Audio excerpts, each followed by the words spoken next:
você. Ah, Oi! Olá, tudo bem? anjo! Seja bem-vindo! Tudo bem. A sua internet acho que tá travando. É a minha. Mariana tá aí, Bruno. Será que é a minha internet? Estão ouvindo? Ela Olha, tá. Agora eu tô ouvindo, mas na hora que você entrou, sabe, tava. Eu abri a porta aqui. Inclusive, eu Pode estava tentando esconder. Falei para Dani que eu me mudei há pouco tempo. Aí eu entreguei todas as caixas da mudança aqui, ó. tô vendo! Tava tentando esconder aqui, ó, mas entreguei. É sempre bom, não é? Ah, delícia. só presta assim! Eu Gente, comentei com a lá na Dani minha casa eu que tô em obra. Então, assim, eu estou aqui no consultório porque ninguém pode nem ver o meu piso que foi todo arrancado. Então, super te entendo, Vinícius. Super te entendo. Mas eu falei para Dani agora no WhatsApp, né, que se oscilasse muito, aí eu iria descer, porque eu não consegui puxar um ponto aqui para cima ainda de internet, né? Mas é para não ficar muito caseiro, né? Lá embaixo eu vou ficar no meio da sala.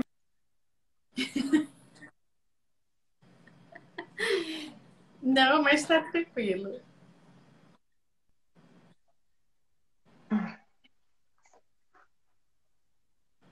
Oi? Eu acho Não, que tá travando um pouquinho. tá travando, Vini. Acho que você vai ter que descer e ficar bem Eu na também frente. acho. A gente compartilha da sua mudança aí com você, vai ser Vai show. mostrando. A vida é como a vida é. Sempre. Ô, Vini, mostra a casa nova. Oi, Vamos lá. Isabela! Um beijo, Isabela. Celina.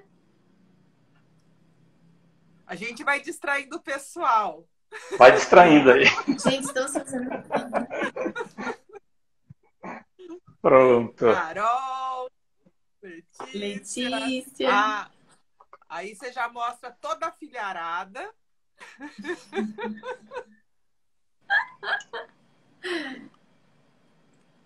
Oi, Tana, você é de Tá Fortaleza? ótimo. E eu sou.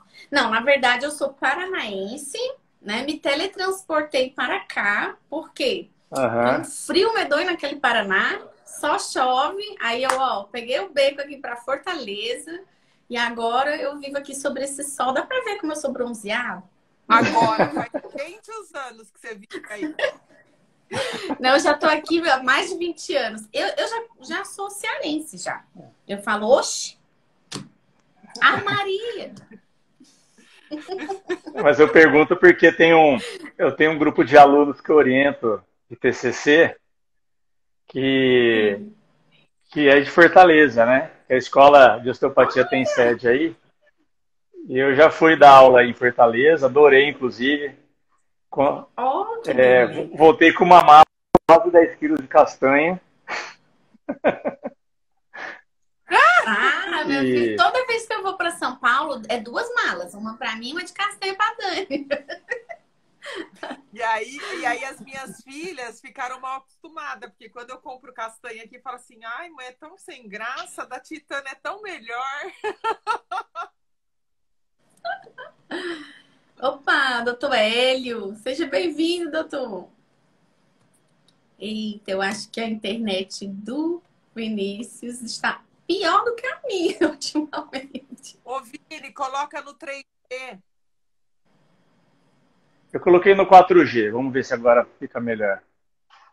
Eu também tô Isso, assim, querido. Eu estava no no Wi-Fi aqui, o 4G negócio tá tá bom. triste. Pus no 4G, agora vai. Mas aí, Tano, o Então, pessoal viu que a gente vai fazer a live aqui junto, fala, nossa, aí, Tano, eles te conhecem, Ó, adoram você. e... Não, aqui o pessoal de Fortaleza, eu não sei não, acho que se não foi meu aluno em algum canto, tá difícil, porque a gente roda esse Ceará aqui, viu? Mas é bom demais, sabe, Maria? Eu gosto muito. E aí aí eu digo assim, oi, professora, e faz quanto tempo, né? Eu digo, pois é, minha filha, quanto tempo você se formou? Eu formei faz 10 anos. Eu digo, oh, minha nossa senhora, para que eu perguntei? É, Pois é, mas agora que acontece, você faz vier por parte. aqui, Ô, Vini, ela vamos é estar. figurinha fácil lá, viu? Ah, é? É, Figurinha carimbada. carimbadíssima.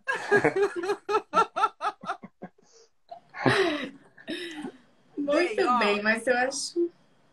vamos lá? Turma, então assim, ó, Vini, eu quero que você se apresente primeiro para o pessoal, fala um pouquinho sobre você, sobre a sua trajetória, como que você chegou no Zumbido, e aí a gente começa o nosso bate-papo. Tá, vamos lá. Bom, eu sou fisioterapeuta, osteopata, né? Fiz lá na Unimep, e na Unimed de Piracicaba, antiga Unimep, né, Dani? Que agora, É. infelizmente, ela fechou aí esse ano. E aí logo na graduação, a convite da Delaine, grande amiga da Dani, Uhum. ela me deu a oportunidade de fazer iniciação científica. E eu tinha. Ela deu uma aula de avaliação de DTM, né? Ou melhor, de ATM, né? E que eu fiquei Uhum. muito interessado, porque naquela época na graduação a gente não tinha, né? Não dava muita atenção para essa região. Assim, acho que até hoje, né?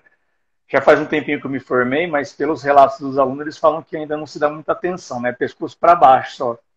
Isso. E, e aí eu tinha me interessado bastante, e aí eu fiz iniciação científica com ela, mas envolvia a parte de exercício físico, mas tinha avaliação com eletromiógrafo.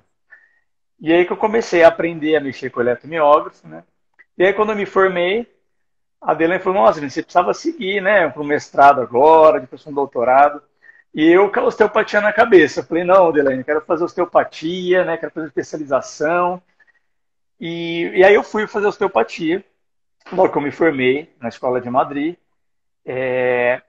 E aí, mas sempre fiquei com aquela coisinha, né, aquela pulguinha atrás da orelha, porque eu gostei muito de fazer iniciação científica. Eu vejo que mudou bastante assim, meu raciocínio, minha cabeça, e muito para a parte clínica. E aí eu comecei como aluno especial lá com o professor Fausto Berzin. E eu ia para Piracicaba, né? Eu sou de Campinas. E aí acho que era Pertinho, sexta-feira né? de manhã. Ah, 1 hora, pertinho. E pegava o busão. Eu acordava 5 e pouco da manhã, pegava o busão e ia para lá toda sexta-feira. E aí fiz um ano de aluno especial. E aí eu entrei, né, no mestrado. Estudei uma técnica osteopática em pacientes com DTM, do tipo miálgico. Era uma técnica de Jones, né, aquela técnica de compressão isquêmica, para pontos gatilhos de pacientes com DTM. E ali eu já tinha notado, né, que muitos pacientes com DTM referiam sintoma de zumbido. Mas ficou num cantinho da cabeça assim, né, e o foco era dor e função. E aí depois do meu doutorado, passaram-se um tempo, né? Me formei na osteopatia. Aí o professor Fausto me convidou para o doutorado. Eu fiquei um ano, aí tive um ano de delay entre o mestrado e o doutorado. Aí no doutorado pensei em fazer várias coisas, pensei até trabalhar com dor lombar e cicatriz. Vieram muitas ideias, né? Você conhece o professor Fausto, ele é uma cabeça super aberta, né? É um curioso, assim, e que integra todo mundo, né? Ele tem alunos desde biólogo, fonoaudiólogo, Até educador dentista, né, físico, Vini? até dentista, né? E, e aí tudo que eu falava, eu falei, não, vamos, Vinícius, bora, né? E aí, no meio do doutorado, eu acabei mudando, assim, o meu projeto por conta de um caso que eu atendi de zumbido. Era um caso bem raro, e de zumbido objetivo. Ao longo da live a gente pode falar melhor, né, sobre o que é esse tipo de zumbido. E foi um resultado, assim, depois, né, eu pesquisando na literatura, que foi inédito. E até por insistência do professor Fausto, ele falou, não, Vinícius, vamos transformar seu doutorado, né? Vamos falar a respeito desse caso, vamos fazer... Eu falei, mas professor, é um caso só, né? Ele, não, a gente precisa descrever isso A gente faz uma revisão sistemática, né? Faz um trabalho bem robusto, assim. E o Siri fez toda uma estatística em cima de um caso, né? Ficou muito legal assim, o trabalho. E aí que eu acabei entrando no Zumbido por conta desse caso, né? E não tinha tanta demanda de pacientes ali na FOP, em Piracicaba. Eu consegui um contato com a chefe do departamento do Zumbido no HC em São Paulo, né? Que é a doutora Jane Oiticica. E ela é uma querida, assim, abriu as portas, né?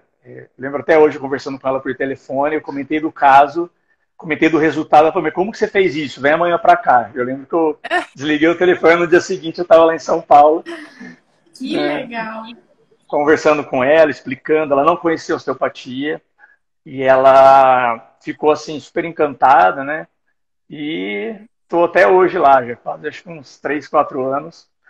Defendi o doutorado, ela me sequestrou pro HC. Hoje eu continuo, né, como pesquisador convidado lá. A gente montou uma linha de osteopatia dentro do ambulatório, então tenho 3 alunos da escola de osteopatia, a gente fez uma parceria, né, com o pessoal do HC da USP, e a gente está fazendo alguns estudos aí com osteopatia em pacientes com zumbido. Ai, que legal. Então, resumidamente, essa é a minha história com o zumbido. História maravilhosa, gente. Sim, e assim, ó, acho que é legal o pessoal saber, né, Vini, a prevalência mundial, a literatura já traz, que é de 11% a 30%, né? Você me corrige se eu estiver errada. Isso. E aqui em São Paulo é mais ou menos 22% dos pacientes que apresentam, que têm zumbido. Então, é uma população grande, né? Às vezes passa desapercebido, mas na avaliação, às vezes em outras áreas, né, da ortopedia, mas quando a gente está dentro da DTM, dentro de cabeça e pescoço, eu acho que é um ponto que a gente já chama para avaliação e a gente acaba perguntando para o paciente. Eu acho que às vezes ele acaba... acho que é tão mais popular, as pessoas sabem, do que às vezes falar da própria disfunção temporomandibular, né? Eu percebo isso, porque o paciente fala, eu tenho um barulho, eu tenho um incômodo, isso há muito tempo, enfim. Então, assim, Sim. mediante a isso, eu queria que você começasse a falar para o pessoal o que é o zumbido, e como que esse problema atinge a população? Como que, em cima dos seus estudos, do que você vivencia no HC? Bom, o zumbido, ele é um sintoma, né? Importante deixar bem claro. Tem muitos pacientes que chegam, eu diria que a maioria, né? Chega muito preocupado, alguns até desesperados, né? Pela intensidade do zumbido.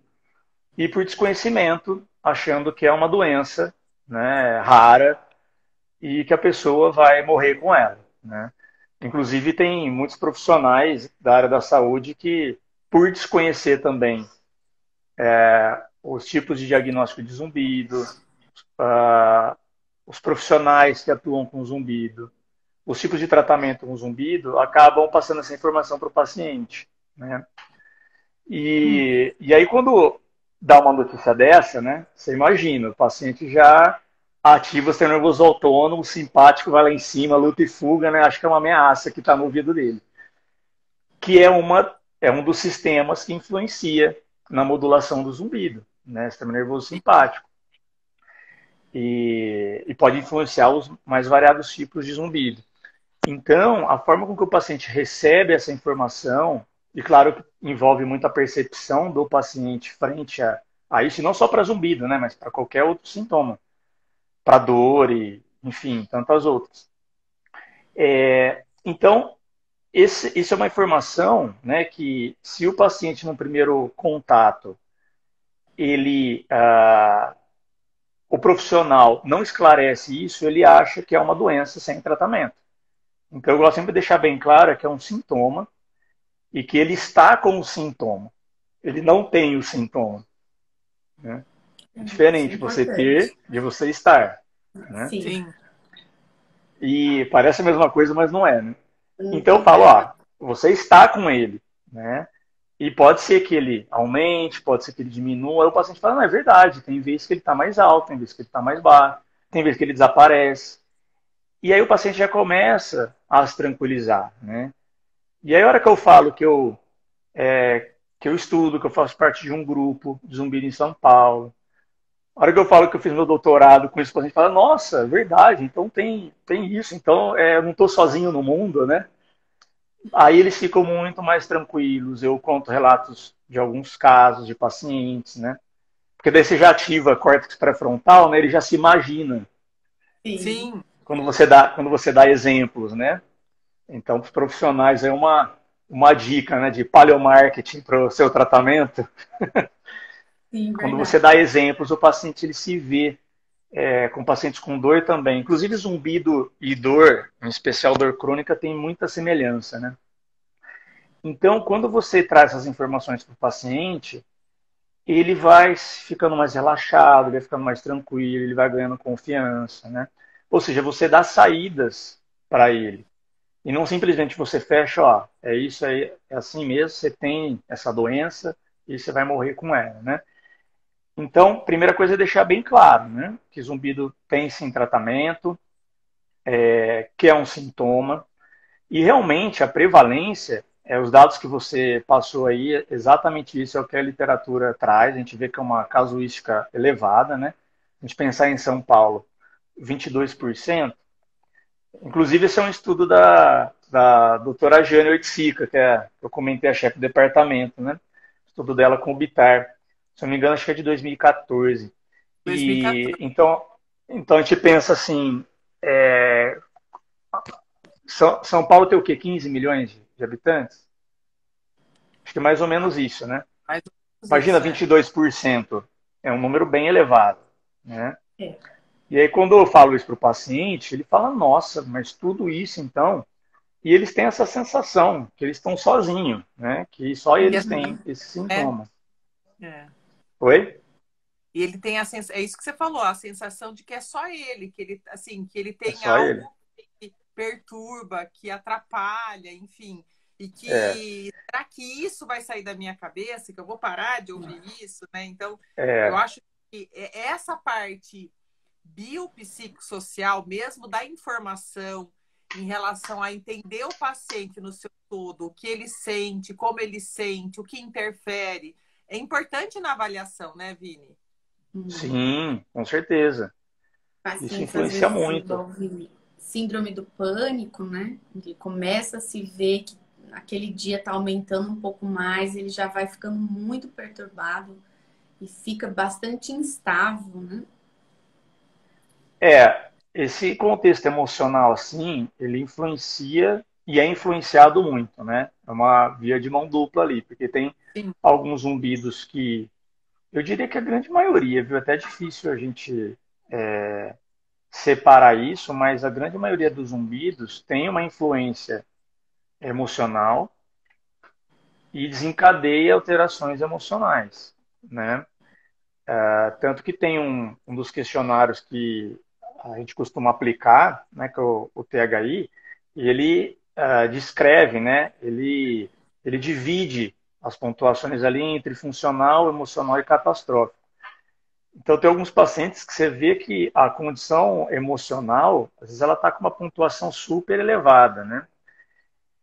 E aí, dependendo do quanto isso está afetando, melhor dizendo, isso vai determinar todas as condutas e as prioridades, né? Até para nós, enquanto fisioterapeutas, sabermos assim o quanto a gente pode auxiliar o paciente naquele momento, ou se a gente vai ter que esperar um pouquinho e dar uma prioridade, né, para uma abordagem mais medicamentosa, alguns tipos de fármacos psiquiátricos, né? Porque o tipo de paciente que tem esse componente emocional catastrófico mais elevado na pontuação, eu falo que a urgência objetiva ali é entrar com a parte medicamentosa. sim. É que nem Porque o se aqui. você fica. Pode falar, depois eu falo. Não, pode Desculpa. falar. Que nem o Aquiles colocou aqui no chat, que na pandemia aumentou muito os sintomas, Uhum. né? em relação ao zumbido, né? As queixas em relação ao zumbido. Isso tudo tem a ver, né, com essa parte Tem, emocional, o do medo, da incerteza. tem. Inclusive, você sabe que no meio do ano passado, mais ou menos, a gente estava no meio, né, da pandemia, do isolamento, eu, por curiosidade, eu entrei naquele Google Trends, Uhum. que é que ele demonstra assim o número de buscas, né, diárias que as pessoas estão fazendo no Google. E aí eu fiquei brincando com alguns sintomas, né? Digitei zumbido, digitei dor de cabeça, dor nas costas. Tem que colocar umas palavras, né, bem do senso comum, assim. E aí você vê que a partir de março, o zumbido foi uma que ele praticamente dobrou, né? Sim. De, de busca por esse tipo de palavra, né? No, no Google. Então, realmente, a pandemia, e assim, não dá para correlacionar com o Covid, né? Isso é um erro comum que as pessoas acabam fazendo, mas foi uma mera associação. Se a gente parar para pensar o quanto que as condutas, né, e os decretos assim que acabaram exigindo que as pessoas ficassem em casa, ficassem em isolamento, e aí a gente Uhum. entra na relação biopsicossocial que você comentou, Dani. A gente viu pessoas assim se afastando de pessoas queridas, a gente viu Sim, pessoas deixando de fazer atividade física, mudando a verdade. alimentação, né? Muitas tendo muito atrito dentro de casa, né? Com os parceiros, com filhos. A gente viu números aumentarem, né? De agressão em casa, violência contra a mulher, violência em crianças, abuso de crianças, abuso com, né, Tudo parceiros. muito. Então, imagina assim o bombardeio de traumas que Sim, geraram e não só o zumbido, né? A gente vê vários outros sintomas que aumentaram durante a pandemia. Então, o zumbido ele é um sintoma multifatorial, né? A sua etiologia é multifatorial. Então, a gente tem que considerar todos esses aspectos quando vai tratar um paciente. Tem as suas causas aí físicas, biológicas, né? Mas o componente psicossocial é muito importante, sim, a considerar. Ô, Vinícius, deixa eu te perguntar. Então, assim, ó, quais seriam as causas do zumbido, assim, que são definidas, né, descritas aí na literatura? O que que a gente tem como causa? Ó, as causas, elas podem estar relacionadas tanto ao aparelho auditivo, né, Uhum. propriamente dito, que é onde está localizado ali a cóclea, como também para-auditivo, né, ou seja, estruturas adjacentes ou estruturas mais à distância, porém que possuem componentes neurofisiológicos que possuem conexões. Né. Do aparelho auditivo, a gente pode assim relacionar com traumas, né? Traumas direto, acidentes. Eu mesmo, na época da faculdade, né, dos jogos universitários, jogando bola, levei uma joelhada no ouvido, né? Região da orelha. Tive uma lesão de membrana timpânica. E na Nossa, hora que eu levei o choque, eu lembro que ter ouvido um zumbido assim bem intenso, né? A Laura, minha esposa, daqui na minha frente, já deve lembrar, na época a gente namorava, né?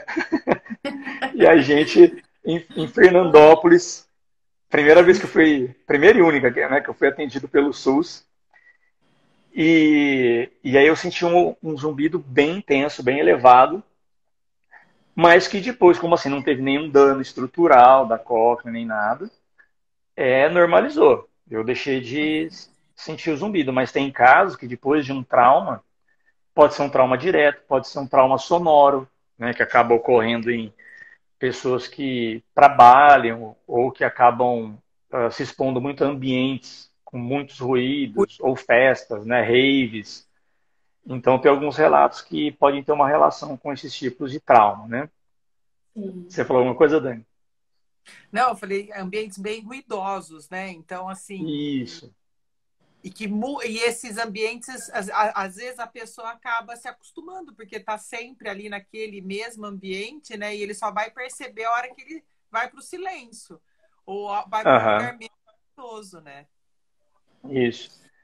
Temos E aqui eu uma vejo pessoa, assim, né, o Roberto, falando aqui que a pandemia trouxe muito silêncio, né? E não tinha balada, não tinha carnaval, São João, Fortal, que é aqui de Fortaleza, né?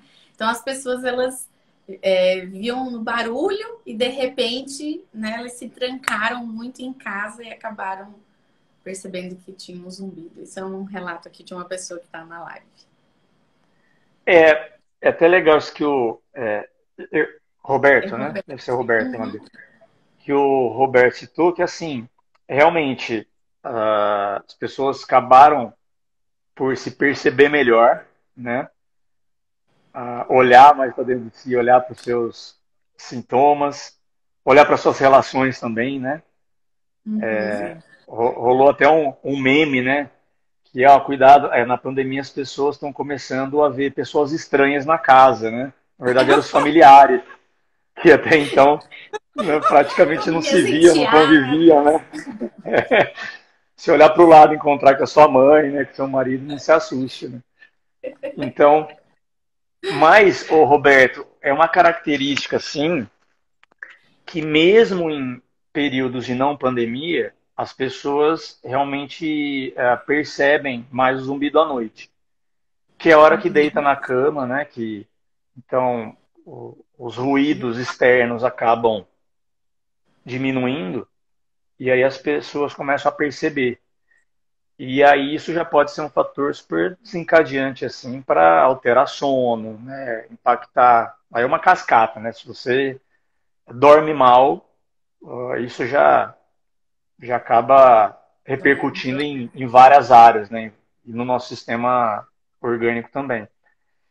Mas isso é uma característica bem comum. À noite é que os pacientes com zumbido acabam tendo um maior desequilíbrio, até no âmbito emocional, porque durante o dia, com as outras fontes de ruído, acaba se distraindo, né? E até uma Uhum. das estratégias que eu oriento para os pacientes fazerem com zumbido é à noite evitar o silêncio total. Então, usar o ruído branco, né? Você põe um barulhinho de passarinho, de cascata. Tem até aplicativo hoje em dia que você baixa ele e ele dá algumas sugestões, né, de ruídos, de sons. Então, é uma forma de você enganar o sistema nervoso, né, central. E Sim, isso já é o tratamento? Atua na causa? Não. Mas ajuda a distrair, né, enquanto o paciente sim. está fazendo o tratamento. Então, é algo que eu sempre peço. E, ô, Vini, pensando nas causas, né, que você colocou, quais são os tipos? Então, as causas elas são diversas, mas quais são os tipos de zumbido? E assim, falando dos tipos, aonde a físio pode atuar? Uhum. Quais tipos? Bom, ainda nas causas, né? A gente acabou dispersando aí falando de outras coisas, mas ainda em causas pode ter algumas outras, né? Pode ter algumas alterações do aparato parauditivo, como eu disse, então tem alguns músculos que têm inserções em estruturas da orelha interna, então alguns tipos de mioclonia, né, do tensor do tímpano, do estapédio, tensor do véu palatino. Então, as mioclonias ou tensões desses músculos também podem alterar, né? A síndrome de Meniere também pode ser uma das possíveis relações aí causais, né? Que ainda é bem desconhecido, é pouco conhecido a fisiopatologia da relação com esse tipo de síndrome. Hipertensão craniana, alguns tipos de neoplasias, também na região Uhum. do aparelho auditivo pode causar.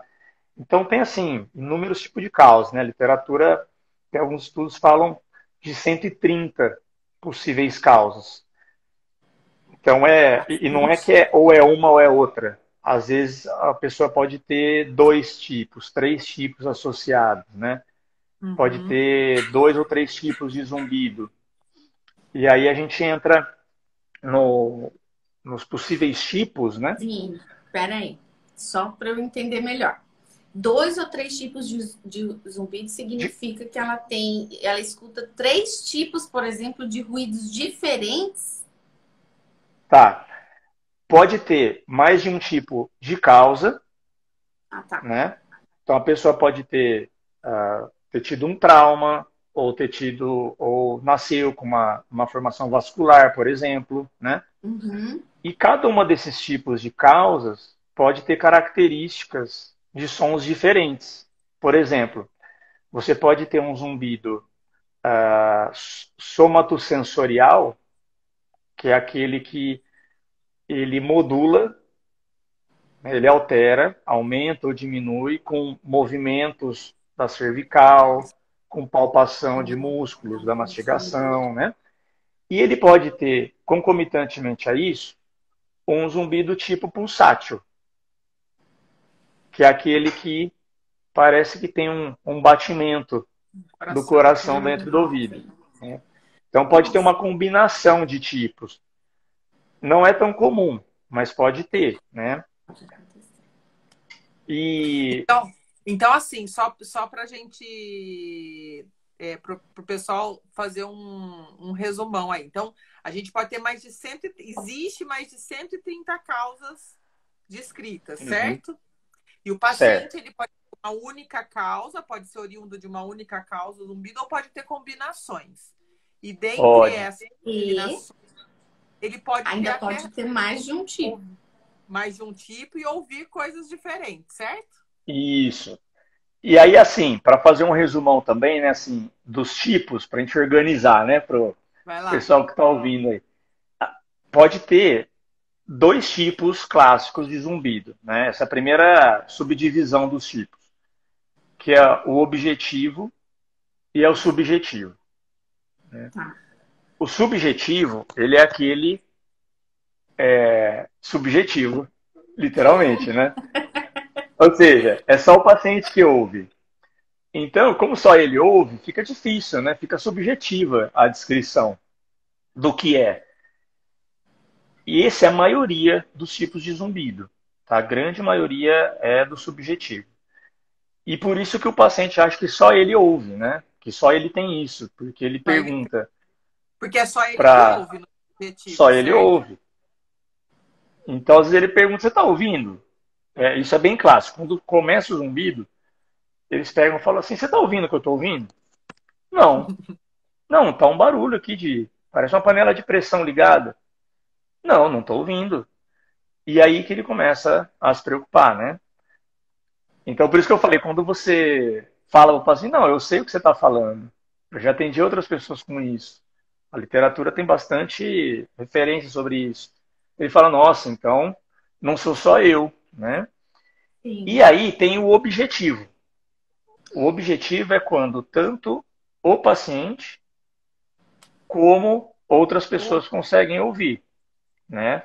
Claro que numa certa distância. Aproximadamente assim, até 1 metro. É como se fosse um apito que a pessoa chega perto e escuta? Esse objetivo, ele tá, a sua grande maioria, ele tem uma característica, né, e as possíveis causas são relacionadas a contrações mioclônicas do músculo. Ok. Tá? E aí a gente pode subdividir ele também. Mas, Oitana, o tipo de ruído, de som do zumbido objetivo, ele é tipo assim, ó.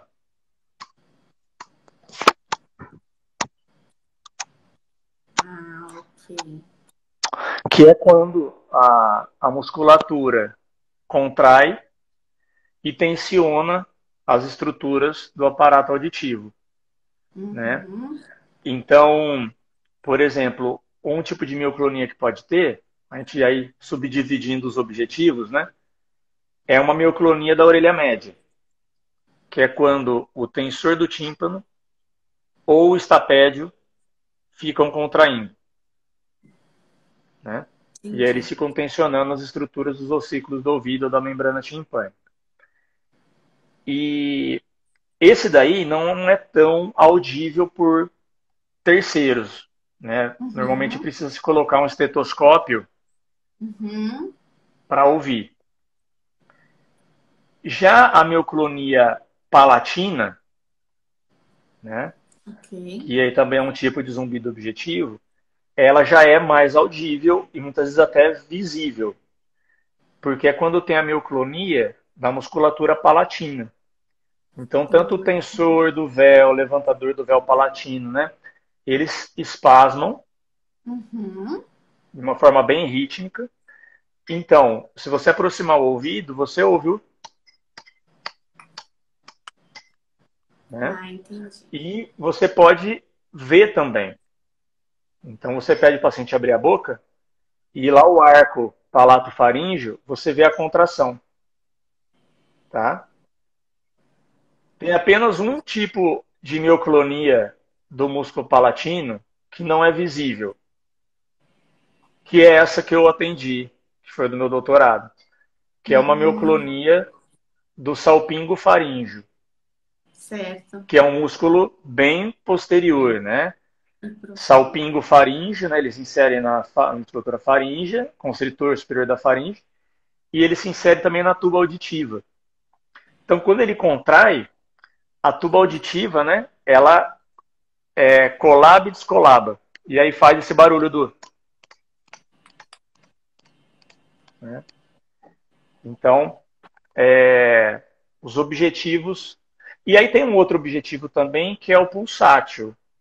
Alguns classificam ele como subjetivo, outros objetivo, mas eu acredito que possa ter os dois. Porque eu já peguei paciente com pulsátil que eu consegui ouvir, né? E ao palpar a artéria radial, você via que era bem concomitantemente o ruído, né? Respeitava o pulso arterial. E o objetivo ficou E claro? ficou, sim. Ficou bem claro.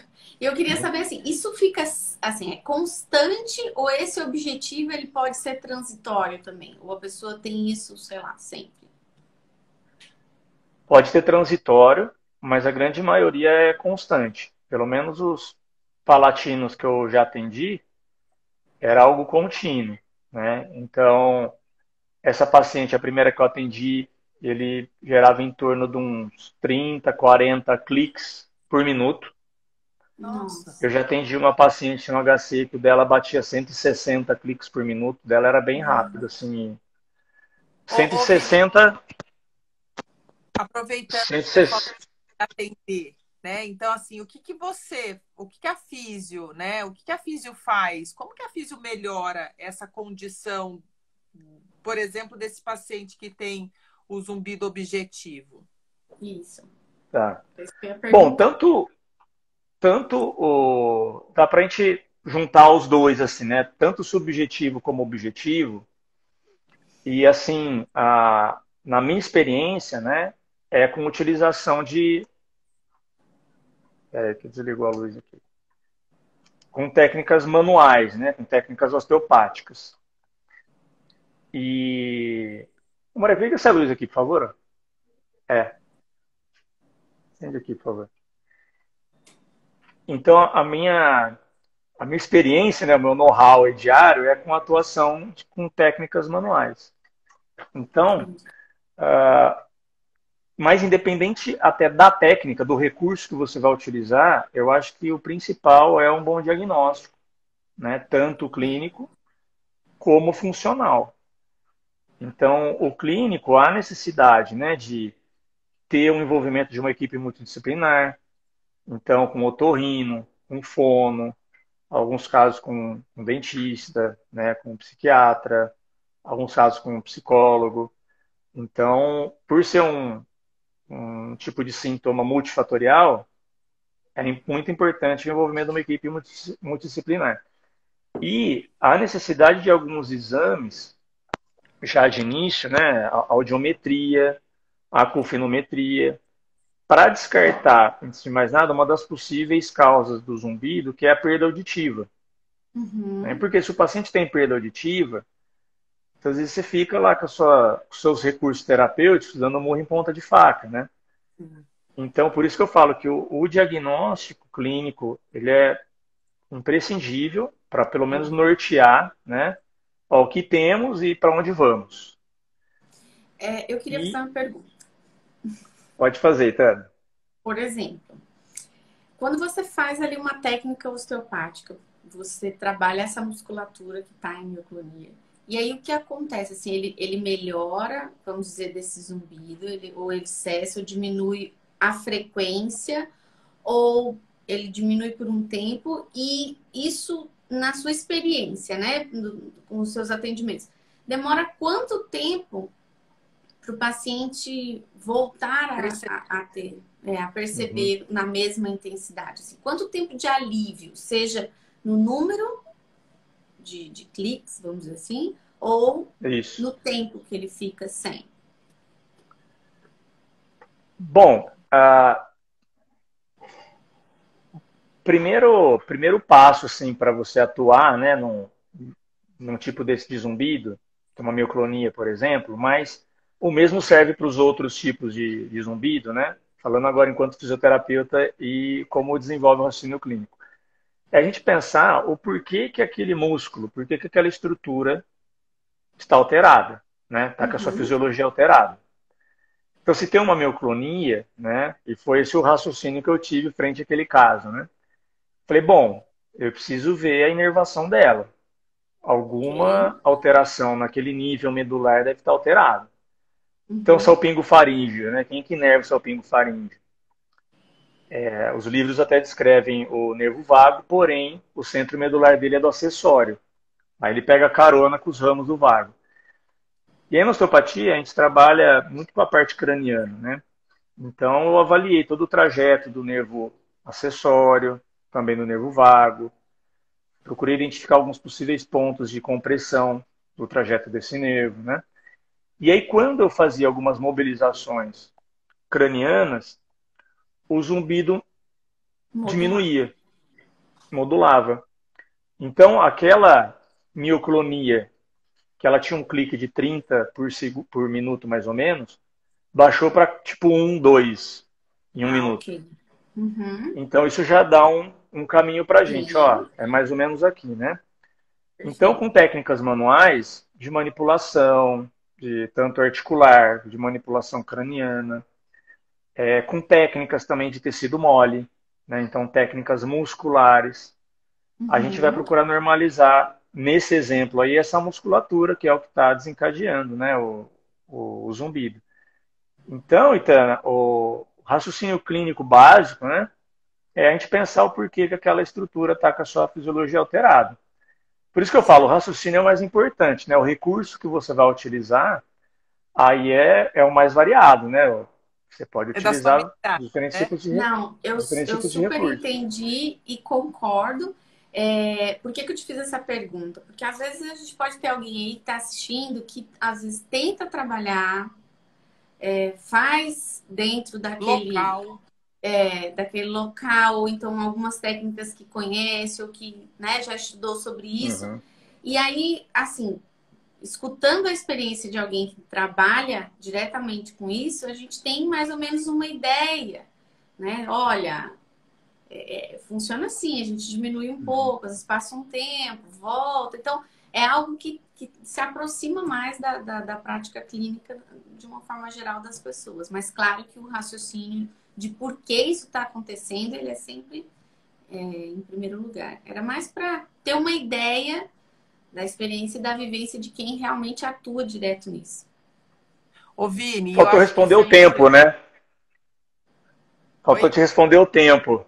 Não encontre A isso Itana no seu perguntou do tempo e-mail. também, Ah, fale. Isso é bastante que eu acho. variável, né? Porque depende do que o paciente vai fazer no outro dia, por exemplo, se ele está mais estressado no dia seguinte, ou se ele dorme ou faz algum esforço. Eu sei que tem esses outros fatores, mas era mais para. Mas se a gente. É muito importante assim também a gente utilizar de algumas variáveis, né, objetivas. Então, para a gente saber se realmente ele está melhorando ou não. Uhum, E também trilhar o melhor tratamento. Então, nesse caso, por exemplo, eu observei que só trabalhando a inervação, o paciente melhorava, mas ao longo da semana o sintoma voltava, pronto. né? Era mais ou menos E isso. aí eu, E eu vi a necessidade de entrar com outras técnicas aí sobre a musculatura, né? Uhum. E por quê? Aquele músculo já estava com uma memória motora ali, a paciente tinha isso há 3 anos. Então, assim, não é que é de uma hora para outra, né? Sim. Uhum. Existe a persistência tanto do paciente como do terapeuta, de ir acompanhando, de mudando as suas estratégias. E aí pode variar, né? Desde algumas sessões, mas a grande maioria dos casos leva meses, tá? Sim. E né, tem casos, respondendo a Fernanda aí, que some 100%, né? Tem casos que some. É a maioria? Não, não é a maioria. Mas a maioria melhora, né? A Pronto. maioria diminui a ponto assim. Por isso que eu comparo também com dor De crônica, né? conviver bem. A pessoa viver bem, a pessoa passar o dia todo com mais qualidade de Isso. vida, né? A ponto de não perceber zumbido ou perceber só à noite, né? Uhum. E tem alguns pacientes é muito interessante que eles falam, eu saio de férias, eu nem lembro do zumbido, né? Isso. Então, Caramba, eu tenho então casos você vê assim. uma condição emocional, assim, eu até brigo com eles, pô, então vive Não viajando, volto. não volta mais, né? É, férias eternas. Fica aí. Mas, Vini, deixa eu só fazer um parênteses. Eu acho muito legal isso que você colocou, para que a gente, porque a gente tem o nosso público, ele é bem variado, tanto dentista quanto fisioterapeuta, fono. E eu acho que é legal o raciocínio clínico, a gente sempre bate muito nessa tecla do raciocínio clínico, do raciocínio inteligente, né? Então, a partir do momento, como você traçou, né? Identificar da onde vem esse clonus. Então, se é uma alteração nervosa, então será que essa raiz nervosa ela está comprimida, né? Então, eu vou trabalhar na descompressão, mas não é só isso, porque eu tenho um músculo que está levando essa compressão também, né? Está diminuindo o Uhum. espaço, porque é o nosso motor, é o que vai gerar tensão e contração. Então, ele tem uma memória. E a partir do momento que a gente começa a raciocinar, fazer uma linha de raciocínio em cima de cada um em particular, de cada indivíduo, por isso da individualidade do tratamento, mas de um modo global, pensando também, é importante a gente fazer esse mapeamento, né? E aí Uhum. cada um vai responder de uma forma. Então eu acho que isso é muito válido, porque às vezes tem ainda profissionais que trabalham local. Então, se, Uhum. se a dor está aqui ou se o acometimento está aqui, vai no local. E nem sempre a gente tem a resposta local. Quer dizer, a resposta é Aham. local, mas a causa, né, é a distância. E é importante a gente fazer, atiçar, aguçar esse raciocínio clínico. Eu acho que isso Sim. é super valioso. A Não é? maioria, Dani, a maioria é a distância, né? Até a gente fazendo um link com o tema, né, da live, que é os pacientes com DTM, né? A relação Zumbido DTM com zumbido. tem relação? Era a próxima pergunta para você. Vai Ah, lá, vai na bala. porque quando a gente fala, né, de ter uma abordagem, ter uma visão mais sistêmica, mais integrada, a gente precisa realmente sair da região do sintoma, né, e pensar em todos os tecidos e disfunções que podem desencadear isso. Uhum. Então, o paciente com DTM é um paciente que tem sintomas variados, né? Não só na ATM. O Sim. paciente ele tem dor na região facial, tem dor de cabeça, pode ter crise de enxaqueca, né? Pode ter dor no ouvido, pode ter zumbido, né? Uhum. Pode ter dor na cervical, dor na região anterior do tórax, dor no toda a cintura escapular. Então, a gente está falando assim, se a gente parar para pensar de onde partem, né, até esses nervos, esses dermátomos, a gente chega em vários centros medulares distintos. E que muitos deles têm conexões, principalmente daí tronco encefálico e cervical alta, tem núcleos em comum, né? Tem Uhum. o núcleo trigeminal, que eu acho que é o grande, vamos dizer, maestro aí dessa sinfonia, né? Então, dele partem interneurônios que fazem conexão com as vias auditivas. Então é por isso que muitos pacientes com DTM apresentam sintomas auditivos, né? E, e vice-versa. Às vezes o paciente começa com um zumbido e depois começa a manifestar sintomas clássicos de DTM. Então, acho que Sim. essa é a principal relação, né? E na cervical alta a gente tem também, né, os núcleos caudais do trigêmeo. É por isso que também é uma característica de alguns pacientes com zumbido ter dor cervical também. E até tem um estudo que ele demonstra, né, que os pacientes com zumbido que apresenta dor cervical e dor orofacial, eles têm maior chance de melhora do zumbido do que aquele paciente que só tem zumbido, entende? Uhum. Interessante. Então, a expectativa, né, de melhora para o tratamento nesses pacientes com dor associada é melhor. Tanto quando chega paciente para mim só com um zumbido, sem nenhum outro sintoma, eu já, putz, não gosto de criar muita expectativa, sabe? Uhum. Porque a melhora não é tão significativa. Talvez. Porque, na verdade, assim, essa relação, né, de causa e efeito, né, e a associação com outras comorbidades, quando você começa a melhorar o panorama geral, você também melhora a Uhum, condição do zumbido, né? Então, eu acho que esse é o X da questão em relação a essas associações. E o uhum, paciente que vem mais, eu falo assim, mais limpo, né, mais puro de zumbido, uhum, as alterações são muito mais, às vezes, Pequenas, mecânicas, né? profundas. Isso, mais profundas e que pode, às vezes, gerar uma outra expectativa do que aquele paciente multifatorial, né? uhum. Eu vejo assim, os pacientes, né, isso é uma falha que eu vejo, né, que acaba ocorrendo não só na fisioterapia, né, mas todas as áreas relacionadas aí à saúde, na medicina em geral, né, que é o foco muito específico, muito direto no sintoma, né? Então aquele raciocínio pontual, linear, né? E focado no sintoma e não no indivíduo, não no paciente. Sim. E aí entra no modelo aí, né, que hoje em dia se chama de biopsicossocial, né?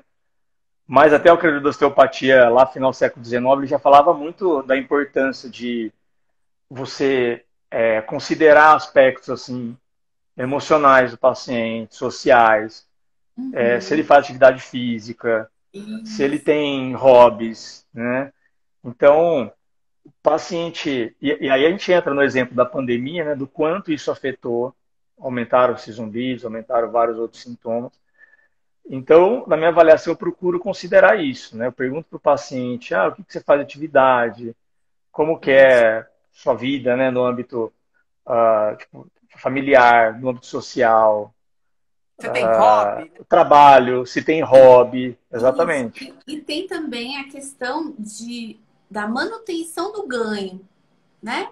Então, assim, se a gente consegue melhorar, por exemplo, uma mobilidade cervical ou melhorar a musculatura mastigatória, e isso tem uma interferência na modulação do zumbido, veja bem, se você vai ver o paciente, sei lá, dali 2, 3 dias ou na semana seguinte, ele precisa manter esse ganho. Então, se ele não tiver, por exemplo, integrando esse ganho à função diária dele, ele volta para aquela posição de trabalho, então ele fica sem fazer nenhum tipo de atividade complementar aquilo ali. Então, a musculatura que já tem uma memória, ela tende a voltar para aquela situação inicial. Então, eu acho que não só questionar o que esse paciente faz de atividade, né, mas também ajudá-lo, talvez, numa direção de uma atividade mais adequada para aquele momento. Então, Uhum, uma atividade que gere um pouco mais de flexibilidade naquele momento do que força, ou, sabe, adaptar aquilo por alguns meses para depois você ir progredindo para as atividades que sejam, né, desejadas ou que sejam aquelas de preferência. Uhum. Às vezes arrumar ali um local de trabalho em relação à ergonomia, ou enfim, e você ir ajudando em pequenos hábitos que num todo, né, podem fazer a diferença. Eu acho que isso é muito importante. Porque o paciente, se ele sai do consultório melhor, mas ele retorna à sua vida diária, né? E o sintoma volta, persiste, a gente tem que mexer um pouco ali também para entender o porquê que essa dor está regredindo. Então, tô falando aqui da dor, mas poder, no caso, o zumbido. Então, a Mas gente se aplica também. se aplica, pois é. E, Né? né, a gente está fazendo ali um mapeamento, né? Olha, a intensidade está menor. Em que momento que você percebe que aumenta ou que modula? O que, que você está fazendo nesse momento? Então, são Uhum. pistas que a gente vai pegando para complementar ali o raciocínio clínico e até direcionar um pouco mais o tratamento, no que a gente vai aplicar com esse paciente. Não, muito interessante, Tana, isso que você colocou, porque realmente ajuda muito a identificar os gatilhos, né, os fatores Uhum. desencadeantes e moduladores do zumbido. Então, é o que eu falo de calendarizar o sintoma, né? E não é só para zumbido, você pode usar para qualquer outro Qualquer tipo um. de sintoma. Então, eu falo ao paciente, você pode usar até o bloco de notas do celular, né? Tava bem, você viu que o zumbido começou a aumentar? Peraí, o que aconteceu agora, minutos antes, né, segundos antes dele ter aumentado? Né? E isso nos mais vários âmbitos, né? Isso. Fisicamente, fez algo, fez algum movimento, ou não fez, né? Pode ser também. A Comeu pessoa algo, né? comeu algo, a parte emocional, né? Eu tinha um caso, uma paciente que foi muito interessante, assim, e ela estava no ambiente de trabalho, estava na mesa dela, quando o chefe entrava na sala, o zumbido ela aumentava, entendeu? É sistema de, é o simpático, a luta ou fuga, a ameaça, né? E é o que primitivamente se falava de ouvido arcaico, né? O que é ouvido arcaico? Se um animal se sente ameaçado, ele potencializa a via auditiva, Ultimamente eu tô um potencializa pouco o assim, visual. sabe? Quando Né? eu escuto a palavra coleta de dados, doutorado. Eu tô um pouco assim, eu tô achando. A Dani Eu não senti sabe que, disso, eu né, senti que Dani? foi uma indireta. Ai, olha, filha, não vou falar nada, tá bom? Vamos continuar? Vai lá. Vamos continuar lá, lá, só porque eu me identifiquei aí, assim, só pra. Aí até sonha com a voz da orientadora, né? Cadê os Nossa! dados? Cadê o trabalho? Mas isso é muito interessante, porque assim, você vê que é algo muito particular, né? E, Minha e bateria está também acabando aqui. Para alguns, isso é um tipo de ameaça. Uhum. A via auditiva é uma via de ameaça, né? Então, isso já é uma observação assim mais empírica, tá? Eu nunca vi nenhuma descrição assim, mas eu vejo que muitas pessoas, muitos pacientes com zumbido são pacientes que na infância tinham pais que brigavam, tinham pais que gritavam muito com ele, né? Estavam expostos a situações com muito ruído, né? Então a pessoa fica naquele estado de ameaça, de prontidão, né? Então, de qualquer momento, essa ameaça sonora pode chegar, né? E aí, quando se depara, quando calendariza o sintoma que eu comentei, vai Uhum. ver que o gatilho é sempre um chefe falou alto, a esposa que gritou, ou o próprio pai ou a mãe que voltou a falar. Então, a pessoa se conecta com aquele evento causal inicial, Sim. que é E, ameaça para ela. e tem muito assim, o paciente melhora ali na sessão, por exemplo, ele sai bem, aí quando retorna, né? E aí, como é que você tá? Ai, todo do mesmo jeito, igual. Não, calma.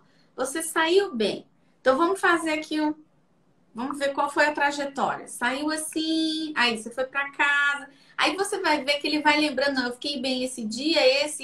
Aí ontem eu fui fazer Uhum. uma mudança, eu eu fui fazer tal coisa, ou eu, sei lá. Aí teve esse É. evento e aí volta. Então, aí você acaba também dando um parâmetro para ele perceber que ele passou um Uhum. período bem. Porque senão sempre que ele Sim. chega, ele tá sempre, como é que tá? Não, tá lá, tá dor. É.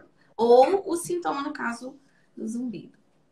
Foca na metade vazia do copo, né? É mostrar a metade É, cheia. Isso, exato. exato.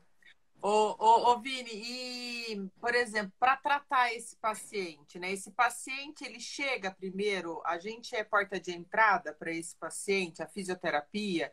Como que esse paciente chega até o tratamento? Ele geralmente vai primeiro para o otorrino ou a gente é primeira intenção?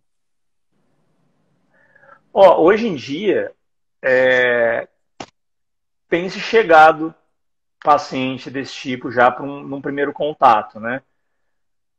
Por conta, eu vejo das lives, né? Por conta de YouTube, por conta do fácil acesso à informação.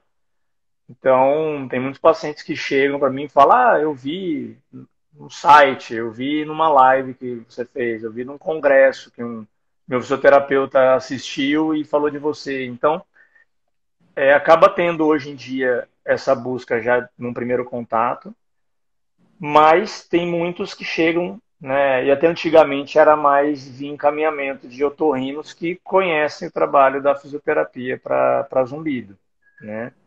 E E quando ele. É, tem aquele vai. terceiro grupo de pacientes que acaba vindo por outros sintomas, né? E aí quando, por exemplo, DTM, e a hora que fala do zumbido, fala, sabia que tem tratamento? Nossa, é verdade, né? Já tentei tantos tipos de tratamento e nunca encontrei. Então são esses três tipos de perfis que chegam, né?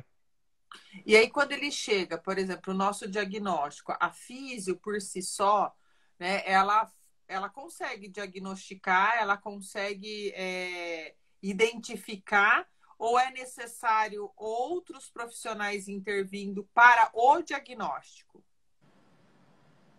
Para o diagnóstico, muitas vezes o paciente ele já passou por otorrino, então ele já chega com audiometria, ele já chega com uma cufinometria, né, que avalia a frequência e intensidade do zumbido. Mas se ele Já não chega com. chegar, ele chegou para você Se ele não, primeiro. se ele não chega, dá para ter uma boa ideia, né, pelas características que ele relata do tipo do zumbido, mas é muito importante ele ter um otorrino que acompanhe para pedir esses exames. Porque no exemplo que eu dei, se ele tem uma perda auditiva, putz, você vai ficar dando muito em ponta de faca, né? Então eu acho todos os pacientes com zumbido eu gosto que tenham um otorrino aí acompanhando, né? Aqui em Campinas eu já tenho uma médica que eu sempre encaminho, de São Paulo, né? Caminho para a doutora Jane. Então, e é legal ter otorrino assim que conheçam realmente, né? Sobre Uhum. zumbido. Porque eu já vi muitos casos, já passei no otorrino já, ele falou que é assim mesmo, eu vou morrer com isso. Morrer vai, mas não precisa morrer com É, isso. não. Morrer todo mundo vai. A única certeza que temos, né? Então, assim, ó, pro pessoal, o pessoal assim, então, zumbido e DTM tem relação? Vamos ver se eles prestaram atenção na live. É, Tem, tem relação. E tem aí, sim. Vini, o Dudu, um físio, que ele é osteopata no Rio, ele pergunta assim, ó, quais disfunções cranianas você vê com mais frequência na sua prática clínica? E paciente com zumbido, né? Deve ser. É, Mas eu vejo temporal, SEB, né, que é a sincondrose cianobasilar, e occipital, são os principais. Sim. Mas é algo bem empírico, tá? É algo assim, é a sua nunca parei experiência. para. É uma experiência clínica, nunca parei para computar isso, né? Colocar em forma de dados. A gente Tá, tem até eu tenho um vai. orientando que está fazendo um trabalho lá no HC que ele está procurando correlacionar isso. Tinha uma pergunta. A Itana caiu, ó. Vou chamar ela. Tinha uma outra pergunta de um dentista que ele dizia em relação à oclusão, se tinha alguma alteração. Deixa eu ver se eu acho aqui. Do Carlos, se eu não me engano. Peraí, amiga, eu já vou te chamar de novo. Só deixa eu achar a pergunta aqui no chat. Deixa eu ver. E acabou passando. Eu acho que era isso. Deixa eu só tô correndo aqui. Aproveitar e mandar um beijo para minha paciente querida aí, Regina, que Ah, tá entrou. aqui? Ah, acabou de Ai, entrar. passa. Beijo, Rê. Esse Isso é que é papel. legal, eu vejo os pacientes, né, participando das lives. Às vezes a gente acha que está falando só para quem é fisioterapeuta, né, para quem é da área técnica, mas os pacientes aprendem muito com as lives, sabe? Sim. Ah, eu perdi a pergunta do Carlos. Carlos, pergunta de novo aí. Deixa eu chamar a Itana. Peraí. Mas se for sobre oclusão, Eu acho que era dá para com você. eu começar. Então vai lá. Assim, sobre oclusão e zumbido, não tem nenhuma evidência assim de relação, sabe? A pessoa se autodeletando, que eu fui virar aqui quando eu vi, puf, Ah, foi você? Achei que tinha caído. eu fui olhar o comentário, quando eu puxei aqui, foi tu. Aí eu disse, ah, perfeito, Tana, show, adoro. É iPhone, né? É, É. hoje eu esqueci o Já, iPad e eu tô no telefone. Aí eu já vi pequenininho. essa cena antes aí, já faço isso direto também. Mas eu até aproveito, né, e jogar essa, esse querosene na fogueira aí para vocês que são experts em DTM. Mas o que vocês acham da relação de oclusão com DTM? Eu vou deixar caminhar. Eu vou deixar essa daqui de cima Porque se responder, falava porque eu muito, sou né? pouco bocuda, sabe? Na verdade, assim, a literatura mostra, né, Vini, que essa relação não existe de forma direta, né? Então, assim, a literatura ela diz que é muito vago, né? Então, Uhum, na verdade, eu acho que às vezes algumas coisas se confundem, né? Se confundem classes oclusais com alterações oclusais, Isso. com, né? E acaba fazendo uma confusão nesse sentido. Então, assim, a uhum, polêmica é grande, ela é grande. Mas é importante a gente sempre, como você disse, né, a gente identificar quais são essas alterações e o que isso está refletindo naquele paciente. Mas há muitos anos atrás se dizia que existia. Hoje já não uhum, se sabe em relação a isso. Não é que não se sabe. A literatura traz que não existe algo uhum. concreto. É, Então, mas tem o viés metodológico também, né? Nem você Isso. falou, não E tem tem algumas uma. situações que Primeiro, sim. classificação, né? A Isso. classificação de oclusão já é muito controversa. Então, Oh. assim, até fazendo o link com o zumbido é a mesma coisa, né? Não se tem, assim, evidências claras, mas a gente sabe que tem estruturas anatômicas, né, que relacionam a mecânica mandibular, a mecânica, né, oclusal com as estruturas da orelha interna, certo? E eu tenho pacientes assim que não estavam melhorando com o meu tratamento e quando o dentista intervenções, fez ajustes oclusais, melhorou, né? Eu fez uma tenho um reabilitação. paciente assim. É, Então, assim, aí a gente vê, por exemplo, se você pegar ali um paciente classe 2, classe 3, ele tá classificado ali, mas ele tá todo equilibrado, ele tá estável, não necessariamente ele vai ter alguma dor, mesmo tendo uma uhum, maloclusão. Então, a gente não pode relacionar dessa forma. Mas vamos dizer que, sei lá, ele extraiu um dente inferior, o superior desceu um pouquinho, né? Ficou fazendo um toque prematuro ali e isso gerou pulsos gatilhos na musculatura ou uma compressão na ATM. Eu arrumando isso, eu não vou estar melhorando também os sintomas. Então, até que ponto esse problema oclusal não está uhum, interferindo na dor naquele momento? Então, É, Eu acho que você não pode nem excluir de uma vez ou dizer 100% ou 0%. Eu acho que você tem que analisar cada caso. Se não fosse assim... exatamente. Avaliar o indivíduo, né? O Isso! ser que tá. Porque às vezes você pega uma.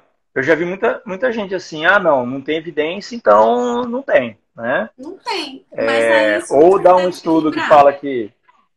É, ou tem um estudo que fala que não tem relação, mas tem que ver a metodologia, tem que ver a amostra, tem que ver a população que foi estudada, Perfeito. né?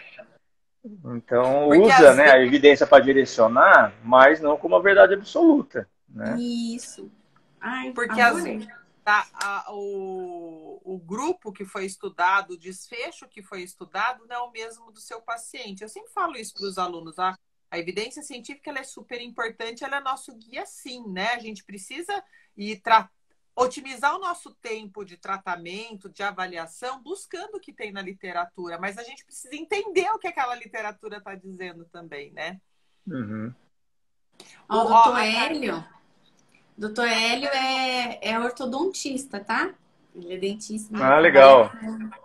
E ele está falando, ó, precisamos quebrar paradigmas, né? A própria classificação da oclusão de Engel, ela já é um pouco ultrapassada. O doutor Hélio tem um É. trabalho lindíssimo aí com crianças e ele segue a mesma linha lá da Dani Story. Ah, legal. Um abraço pro Dr. Hélio. Ó, a Thaís, ela tá falando assim, você encontra muito zumbido associado a abafamento? Tem alguns casos sim, Dani. Inclusive, essa pode ser uma das possíveis causas, né, de zumbido. O abafamento que eu entendo, acho que é a plenitude auricular, né? Isso. Aquela sensação de ouvido Tampar. tapado. Isso é um tipo de sintoma relacionado à alteração da mecânica da tuba auditiva, né? E aí pode ser causado por uma alteração da função do tensor do véu palatino, levantador do véu palatino, né? A, tem a síndrome do tensor do tímpano também, né? Que dá E essa o tal sensação de... do disco maleolar? O ligamento disco maleolar, que era chamado de ligamento de Pinto, lembra? A gente chegou até a conversar, Vini, tem a literatura lá, ele traz que esse ligamento ele sai lá da região posterior da cápsula, aí ele passa pela fissura petrotimpânica e ele vai lá no martelo e na bigorna e na Uhum, membrana timpânica. E que alguns relatos de feito em cadáver mostra que a tensão desse ligamento ou a compressão desse ligamento pode uhum. gerar alterações, né, como o zumbido ou mesmo a plenitude auditiva, mas não tem relatos ainda assim fortes na literatura sobre casos, mas foram Uhum. cadáveres dissecados falando que há uma possível relação. Não, eu acredito que tem, assim. Até no livro do Madeira, né? Eu não Uhum. lembro exatamente qual o capítulo, mas tem um box de discussão clínica, assim, que fala dessa relação também, né? Mas eu acredito que tenha, assim, explicação anatômica existe, né? Agora, eu acho que é avaliar pontualmente, né? Cada caso, assim, e considerar isso também como uma possível relação. Eu acho que, em resumo, a gente precisa, assim, olhar para o nosso paciente inteiro, né? Olhar para o paciente específico que está na nossa frente, que a gente está avaliando, né? Identificar as suas particularidades, identificar o que melhora, o que piora, fazer o mapa que você falou, né? Cronológico desse paciente, para que a gente também possa entender, né? Fazer o nosso raciocínio clínico, sim, mas a gente também precisa entender essas alterações fisiológicas do nosso próprio paciente, porque ele vai Eu acho se que ele caiu. manifestar de alguma forma. Olha, vocês estão ótimos hoje, eu vou deixar. Vinícius caiu. Bom, Vinícius, eu sei como você deve estar se sentindo. Afinal de contas, eu caí também agora há pouco. Mas, Lembra que a bateria dele estava pois acabando? é. Mas eu acho que a gente está com quanto tempo ainda de live restante? tá para terminar, já estamos Tá para terminar. 1h48, 1h38, Então, né? vamos nos despedir? Deixa eu ver se ele... Será que caiu mesmo? Acabou tudo? Olha lá, Eu tá sou o com- Vinícius, a bateria acabou. Tá na Laura. Eu vou te chamar, Vini. Gente, Laura. Laura Bridge. Será que é aqui? Oi, Laura, tudo bem? Laura Bridge. É a esposa dele. Sim. Vamos ver, Vini. Se eu tivesse uma filha, ia chamar Laura, né? Era o nome Laura da minha avó. recusou. Peraí. Laura. Gente, olha, a Daniela Mazotti, Laís, Thaís, obrigada aí pela live top. Fernanda Veloso. Deixa eu ver aqui. Ai, já quase me derrubo de novo, né? A Melissa, Thaís Lima, Bruna. Peraí, Vini, eu vou te chamar só pra gente se despedir do pessoal. Peraí. Bianca. Acho que ele colocou o carregador. Porque ele recusou como Laura e aí ele tá entrando como Vini. Doutor Hélio. Doutor João Hipólito, eu vi que entrou também aí em algum momento. A Val também tava aí, a Valquíria. Pois é, eu falei, eu ia até dizer, mas ele tava falando. Valquíria também entrou. Linda. Fátima Arcanjo, um beijo pra você, Fatinha, do meu coração. Tô te chamando como Laura, hein, Vini? Você recusou? Bruno, seja bem-vindo. Aê! Como Laura ainda. Depois das 9h50 eu viro Laura.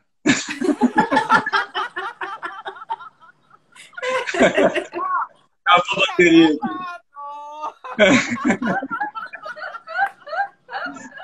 Bom, deixa eu esclarecer. Laura é minha esposa, tá? Só pra descontrair. Só deixar claro. É bom você esclarecer. Não, mas a gente tinha falado. Olha, está como Laura, que é a esposa dele. Vini, ó, Não, é engraçado que agora as amigas da minha esposa vão começar a entrar aí, né? É mesmo. Aí, é bom, vamos trazer mais gente. Laura, manda seus amigos. o pessoal não vai entender nada. Mas foi só pra gente se despedir aí, né? Desculpem aí a falha técnica. O carregador ficou lá em cima. Aí. Fale. Oi? Fala, Vini. Fala. Pode falar, a gente te corta o tempo todo, né? Não, o carregador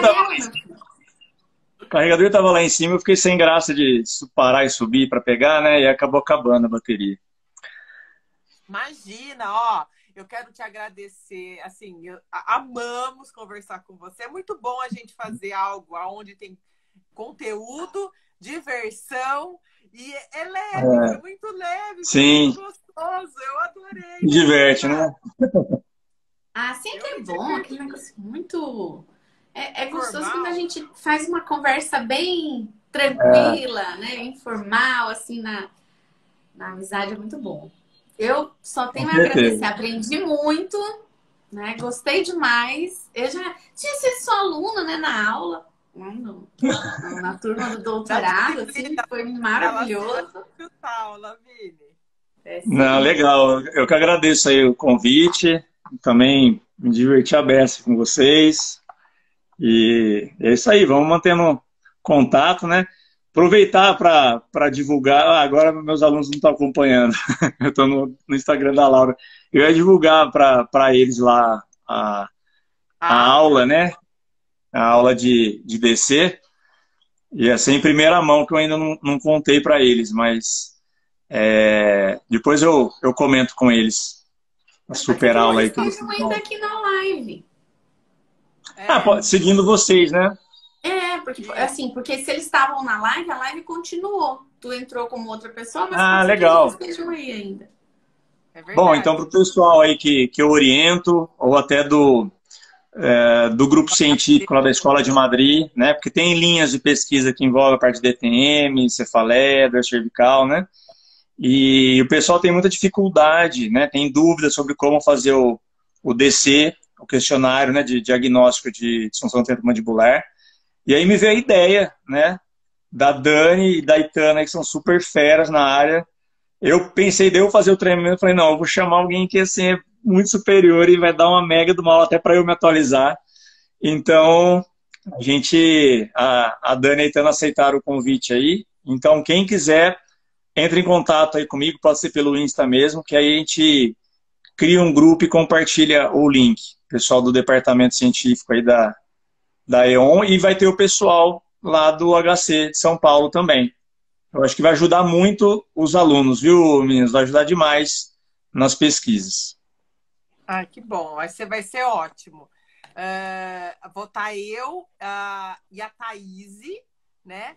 Também junto com você. E vai ser muito legal. A gente vai poder bater um papo, acho que bem rico, viu, Vini? Ah, legal. E a Thaís, você Eu de falou bons que a Itana era sua aluna, eu achei vou que era de ela. eu vou Não, de é a bons Thaís. pensamentos. É a Thaís. Legal. Mas eu vou ficar aqui na torcida, comendo castanha. Só para fazer inveja. Legal. A gente leva a Itana junto, viu, Vini? A gente leva a Itana junto. Eu sempre levo a Itana junto. A Itana me leva para onde ela vai, eu levo ela para onde eu vou e assim a gente vai. Vini, obrigado. Turma, obrigado. Ó. Obrigado, Dani. E a gente vai começar, só para que o pessoal saiba, uma sequência de lives. Então, durante todas as semanas, a gente vai ter outras lives e a gente vai postando aqui para vocês. E muita gratidão. Está vindo o curso por aí. Em breve.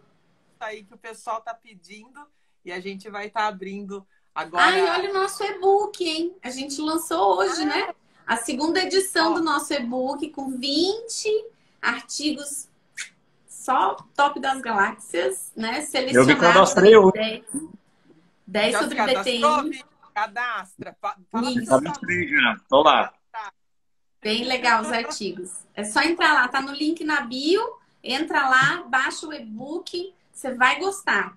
Faz aí a adesão do volume 2. Vai dar certo. Obrigada, Vinícius.